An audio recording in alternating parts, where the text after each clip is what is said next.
السلام علیکم۔ میرا نام ہے محمد فاروق بابر اور میرا جو آج کا لیکچر ہے وہ ہے 5 کنگڈم کلاسیفیکیشن سسٹم۔ تو اس سے پہلے ہم نے 2 کنگڈم کلاسیفیکیشن سسٹم بھی پڑھا اور 3 کنگڈم کلاسیفیکیشن بھی سسٹم بھی پڑھا۔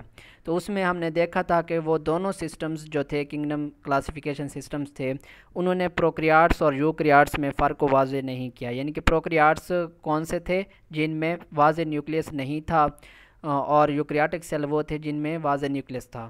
تو 1937 میں ای چیٹن نے ٹرمز پروکریاٹی کو انٹروڈیوس کروایا۔ پروکریاٹی وہ تھی، پروکریاٹی یعنی کہ ایسے آرگنزمز تھے جو کہ پروکریاٹک سیل پر مشتمل تھے اور پروکریاٹک سیل میں واضح نیوکلیس نہیں ہوتا۔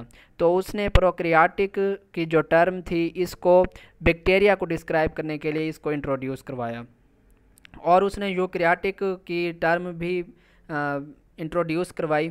اس نے یوکریاٹک کی جو ٹرم تھی اس کو انٹروڈیوس اس لیے کروایا تاکہ وہ اینیملز اور پلانٹ سیلز کو ڈسکرائب کر سکے، کیونکہ اینیملز اور پلانٹ سیلز جو ہوتے ہیں یہ یوکریاٹک سیلز ہوتے ہیں۔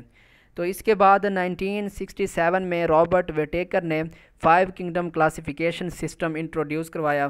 اس کے کنگڈم سسٹم کلاسیفیکیشن کا جو بیسس تھی، جو بنیاد تھی، ان میں فرسٹ آف آل یہ تھا levels of organism and organization, levels of organization and second principal mode of nutrition. تو ان میں یہ 2 بیسک پوائنٹس تھے کہ لیولز آف آرگنائزیشن کے کچھ آرگنزمز پروکریاٹک سیل پر مشتمل ہوتے ہیں اور کچھ یوکریاٹک سیل پر مشتمل ہوتے ہیں، کچھ جو ہے وہ ایک سیل پر مشتمل ہوتے ہیں، کچھ میں جو ہے یوکریاٹک ملٹی سیلولر کوئی ہوتے ہیں، کوئی پروکریاٹک ملٹی سیلولر ہوتے ہیں۔ تو اسی طرح نیوٹریشن کا موڈ بھی ہر آرگنزم میں ڈیفرنٹ ہے، کوئی فوٹوسنتھسس کر کے اپنی خوراک خود تیار کر سکتے ہیں اور دوسروں پر ڈیپینڈ نہیں کرتے، کچھ خوراک اپنی کو جو ہے وہ ایبزارب کرتے ہیں جیسا کہ فنجائی ہیں، اور کچھ جو ہے اپنی خوراک کو انجسٹ کرتے ہیں، مثال کے طور پر اینیملز ہیں۔ تو ان کی بنیاد پر اس نے 5 کنگڈم کلاسیفیکیشن سسٹم انٹروڈیوس کروایا۔ اس کے بعد اس کی جو بیسس تھی اس بیسس پر اس نے 5 کنگڈم کلاسیفیکیشن سسٹم متعارف کرایا، اور ان میں کنگڈم مونرا تھا، کنگڈم پروٹسٹا تھا، کنگڈم فنجائی تھا، کنگڈم پلانٹی اور کنگڈم اینیمیلیا۔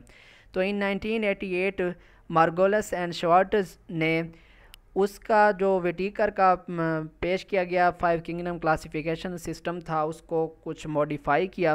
اس میں انہوں نے موڈیفیکیشن یہ کی کہ جس طرح اس نے لیولز آف آرگنائزیشن اور موڈ آف نیوٹریشن کو بیسس کے طور پر رکھا تھا، تو انہوں نے بیسس کے طور پر ایک تھرڈ پوائنٹ بھی ایڈ کر دیا کہ جینیٹکس بھی اس کی بیسس ہو۔ تو سیلولر آرگنائزیشن اور موڈ آف نیوٹریشن کے ساتھ ساتھ اس نے جینیٹکس کو بھی انکلیوڈ کر دیا انہوں نے کہ یہ بھی بیسس میں شامل ہو۔ تو اس کے بعد موڈیفائڈ جو 5 کنگڈم کلاسیفیکیشن سسٹم تھا اس کی بیسس 3 پوائنٹس پر مشتمل تھی کہ ایک جینیٹکس، ایک سیلولر آرگنائزیشن اور ایک موڈ آف نیوٹریشن۔ تو انہوں نے کلاسیفیکیشن سسٹم میں وہی 5 کنگڈمز استعمال کیے جو کہ ویٹیکر نے استعمال کیے تھے۔ تو نیکسٹ لیکچر میں ہم ان 5 کنگڈمز کی جو ہے وہ وضاحت دیکھیں گے کہ ان میں کون کون سے آرگنزمز پریزنٹ ہیں اور جو ہے وہ ان میں کیا کیا خصوصیات موجود ہیں۔